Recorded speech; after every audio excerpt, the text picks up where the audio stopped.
Hello everyone, welcome back to my channel.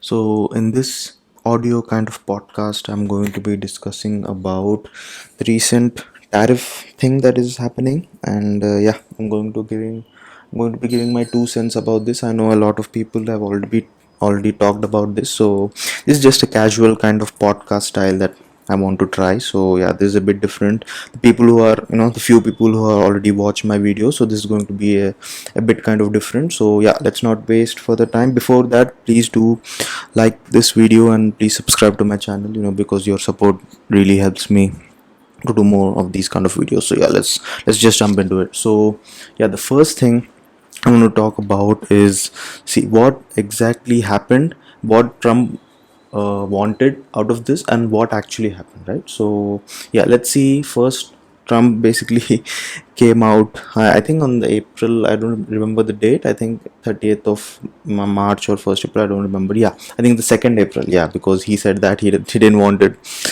to keep the tariffs on April Fool. So yeah, it came out in 2nd April, kind of a big press conference. I already posted a post about this on my community post that this looked like a teacher coming out of in front of the whole classroom and basically telling who failed the exam. So yeah, basically he comes out in classic Trump style, and he brings out a kind of a cardboard paper kind of thing, and he basically notes down all the countries, and on the right side he says what kind of the number tariff that he's going to put on that. So Vietnam has like 50%, India has like I think 26%, China has something around like 35%. I'm not really sure about the numbers, but something like that, right? So he had like some weird formula for this. A lot of people already covered about this. Basically it was trade deficit by something in 200, something like that. So it was not actually reciprocal like he said, but it was more of some kind of weird formula.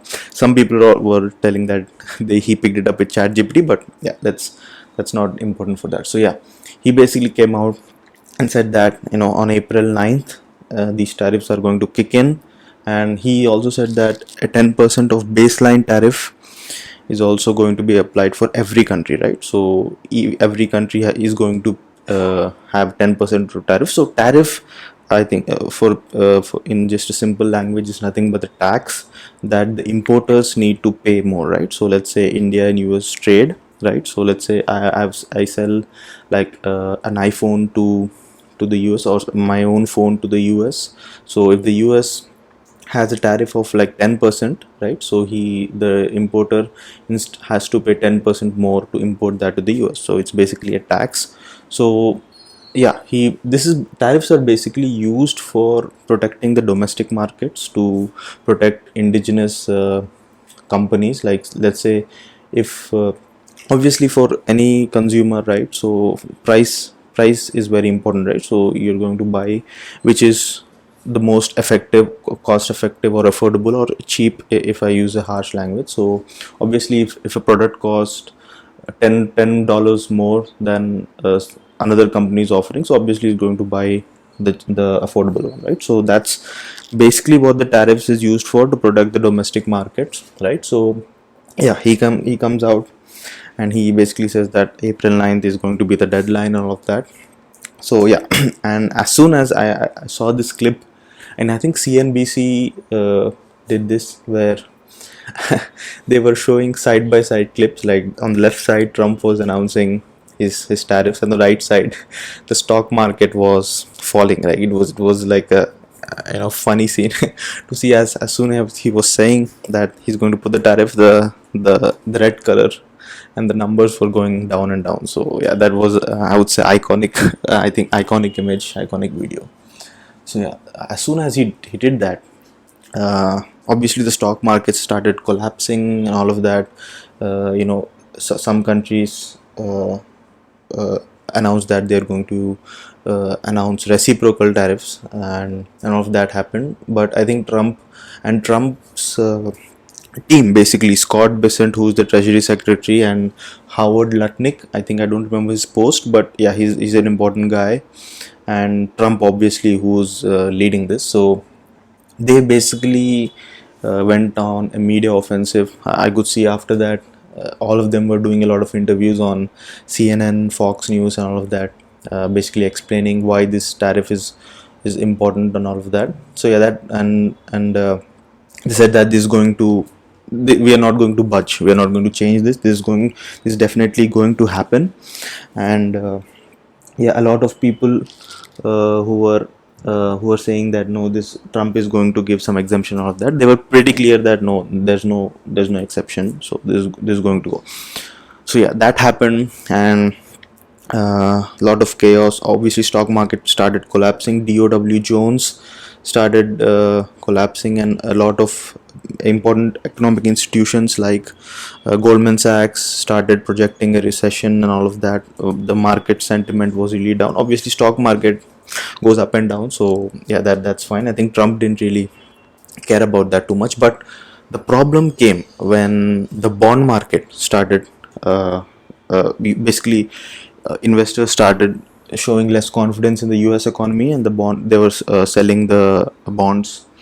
There was sell-off of the bonds that were happening, and I think in one of the and Trump basically one day before that the tariff is going to announce, he says that he's going to pause 90 days, right? So he said that the tariffs that I announced in April 2nd, which were supposed to go on April 9th, we are going to give a 90-day break to basically do a deals with all of that. So this base, and as soon as it happened, Scott Bessent, and I don't remember the woman's name who's the press secretary, Caroline Levitt. Yes, Caroline Levitt and Scott Bessent, as soon as he announces in X, or sorry, what's that, True Social, they come out and basically say that this is exactly what we planned.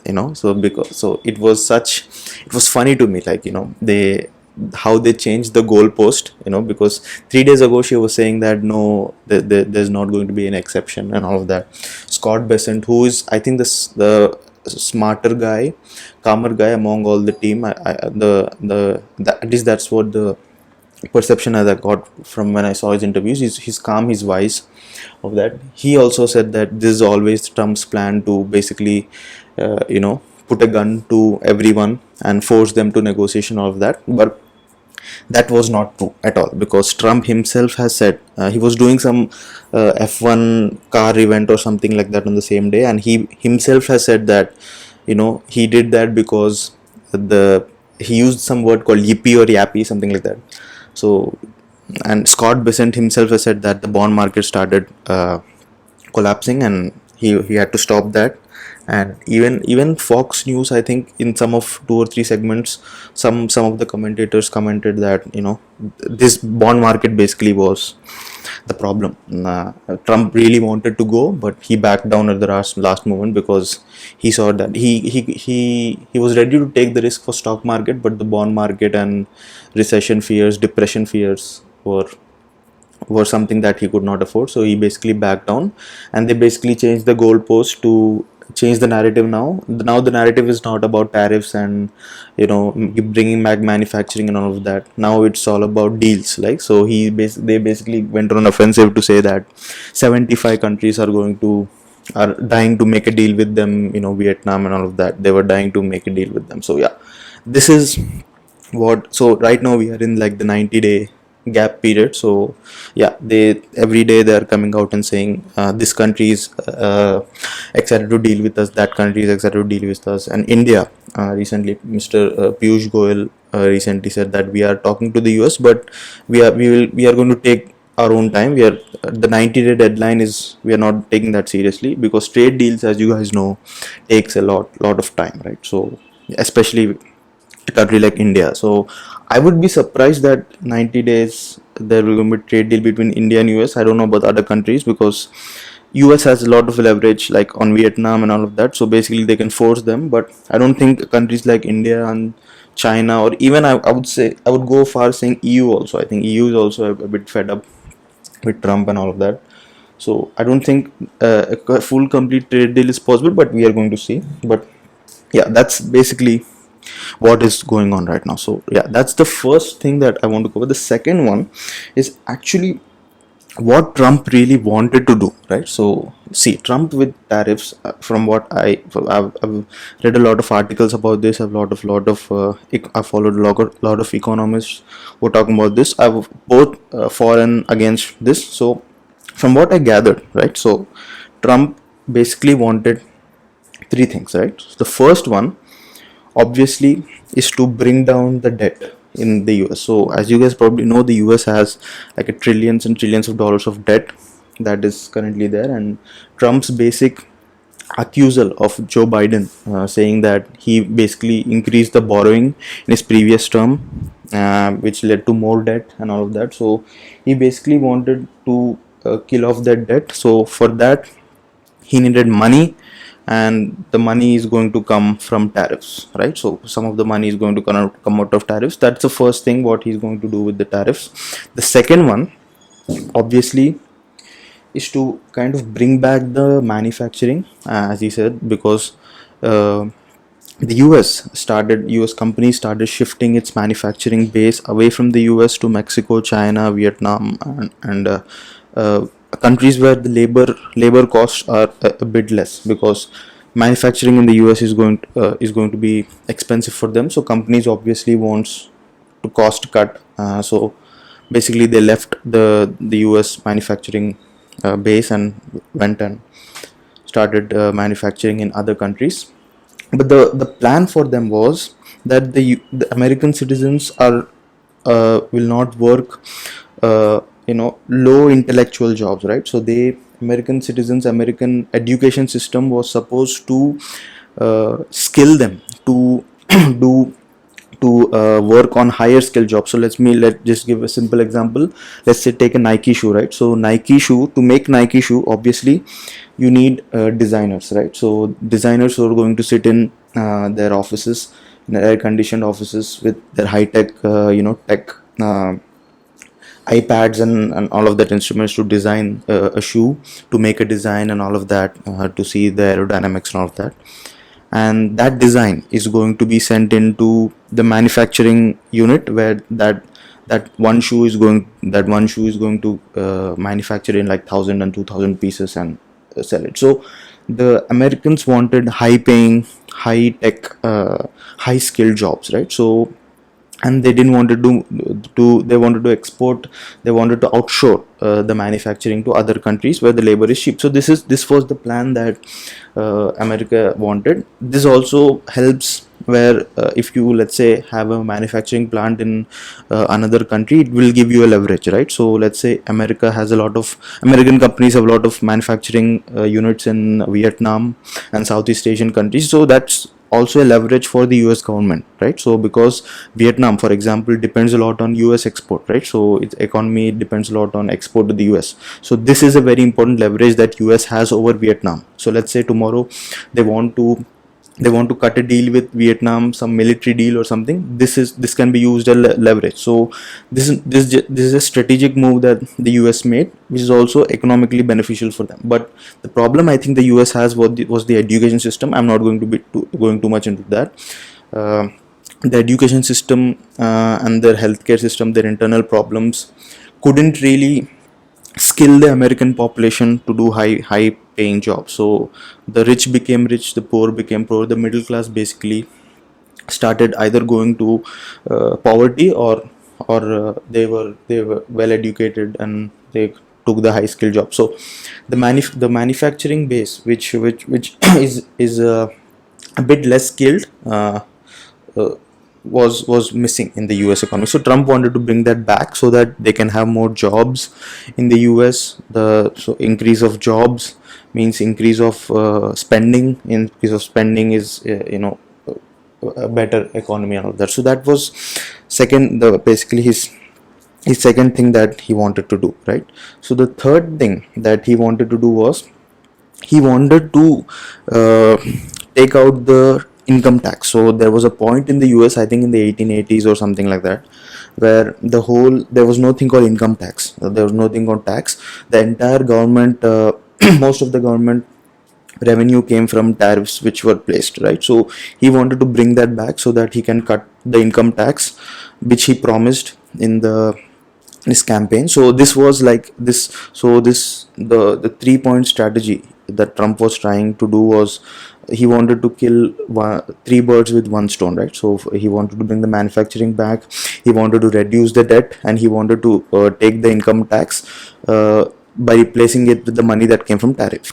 So this was the 3 point strategy that Trump wanted to do with this tariffs, right? That's why this was not country specific or anything. Across the board, he put a 10% tariff. So he wanted money from everywhere, right? So this was basically the 3 point strategy that Trump took. So now if you look at it from a very analytical view, this is actually a good plan, right? So this was a very I don't know if the merit of this, we'll discuss it in the later part of the video, but this is actually very good for the American people. Trump really cared about the American people because he saw that the debt was burgeoning, and he saw the inequality in America, and he also knew that Americans were sick and tired of taxes because they and all of that. So he actually put his hands in the dirt, right? He wanted to solve the core problem that America had. This was actually I would say the intent was correct for Trump. He really thought about the American people. So the my conclusion about the what Trump really wanted to do, my thing is the intent was right. He was thinking good for the American people, or what made sense for America. So the intent was right. Now the third thing that I want to discuss was the consequence. What was the consequence? It's whether if you do something in life, if you have good intention, that's the first part, but the major part is whether you actually achieve that or not, whether the consequence is matching with your intent, right? So let's discuss it step by step, right? So the first thing I think that he did about with the consequence that happened was obviously the reputation of the United States. Now the soft power, the reputation, these are all very above the head stuff, because at the end of the day, in geopolitics, what matters is your hard power and economic power. But the economic power, which is very important, what matters in the economic power is its reputation. Let's say if you're investing in some stock or investing in some company or something, you need to see the reputation of the individuals that own that company, right? So that only when you trust them, when you think that they have a good plan, they are stable, only then you keep your money. That's also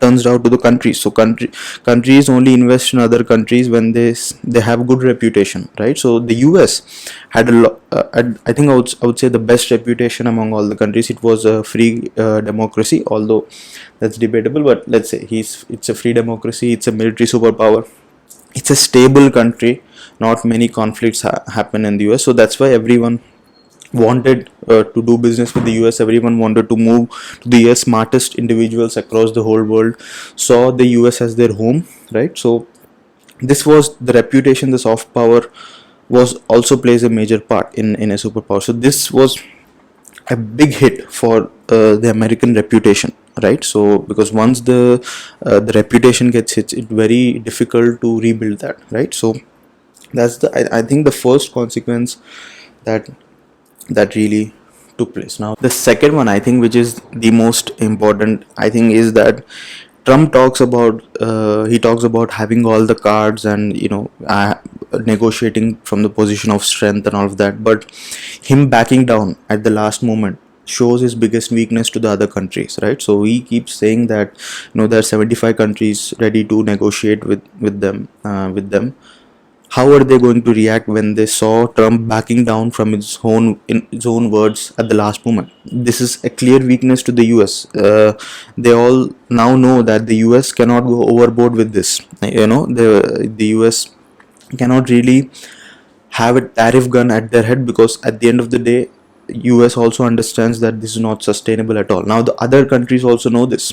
Now they are also, I would say, not in a rush to make a deal here. 90 days deal that Trump was telling all about, would have been more effective that if the tariffs actually would go ahead, because that would obviously we'll talk about the domestic impact in the US, but it would really affect countries also, like Vietnam, which had 50% tariff.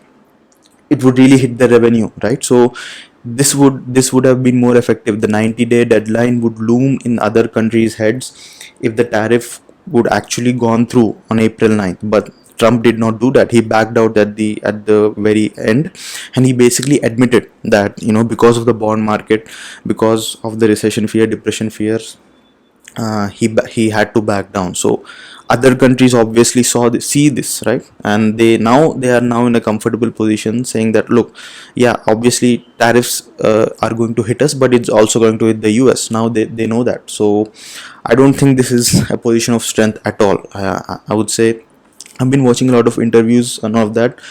Basically, they have, what I got out of this is that they have no coordination among themselves, right? Scott Bessent goes on one interview and says that I had no hand in the tariff calculation. Basically, he said that the tariff number that Trump took it, he had no hand in that. He literally said it in an interview. How is the Treasury Secretary doesn't have a say in this, right? And Howard Lutnick says one thing.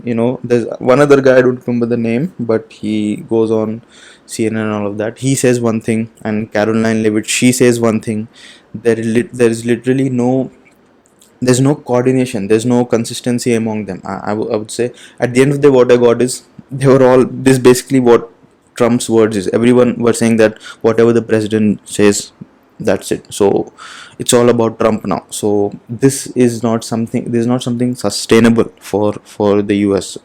I said the intent was good, but the consequences, that's I don't think it's bad, right? So the third, I think the most important thing is the domestic impact about these tariffs. So as I said before, tariffs are taxes which are paid by the importers, right? So it basically trickles down to the consumers, right? So basically, if you're getting a product from, let's say, China, which is like $10, right? It's $10 because it's cheaply made in China, right? The same product which cost in the US, which is, let's say, $15. So obviously, the consumer will go for the $10 one, right? But now, because of the tariffs, this is going to increase to, like, let's say, $25 now. So and seeing that, the American company will also increase the price, because now they know that the American consumer are going to buy the cheaper one. So they know they will increase the price to, which was $15. Now they increase to $20, right? The Chinese product is $30. So obviously, this there's an increase in price. So this will create more spending for the consumer, which will increase the prices. Inflation will be up, and I don't think manufacturing jobs are going to come back just like that, because, as I said, I've read it in a couple of articles. Very big economists in the US saying that the US does not have the skilled labor in both quality and quantity to replace the global supply chains here. So I don't think overnight they are going to come back to the US, right? So I don't think manufacturing jobs are going to come back to the US just like that, right? So the whole thing was not, I would say, the consequences was the exact opposite what was the Trump's intention was, right? So yeah, this is what short thing that and yeah, Trump already, like, exempted some, obviously now, since because he backed down, now they are focusing more on China. Now they have like 245% tariffs on China. China has 115% of tariffs against the US. So now they are going all about China, right? Now Trump already exempted the laptops and all of that from China. So basically, he's not consistent with himself. Today he says one thing, tomorrow he says another thing. So it's all, I would say, it's not, from what I've seen from the outside, it's not well planned at all. The intention was correct. As I said, what Trump was thinking was correct. Actually, what he wanted to do was correct, but did he actually do that? I don't think it is. Again, we'll have to see. Let's say he's talking about all the 75 countries, the deals that he made, but even if the deals are made, I'm saying, how is it going to uh, get the manufacturing jobs in the US back?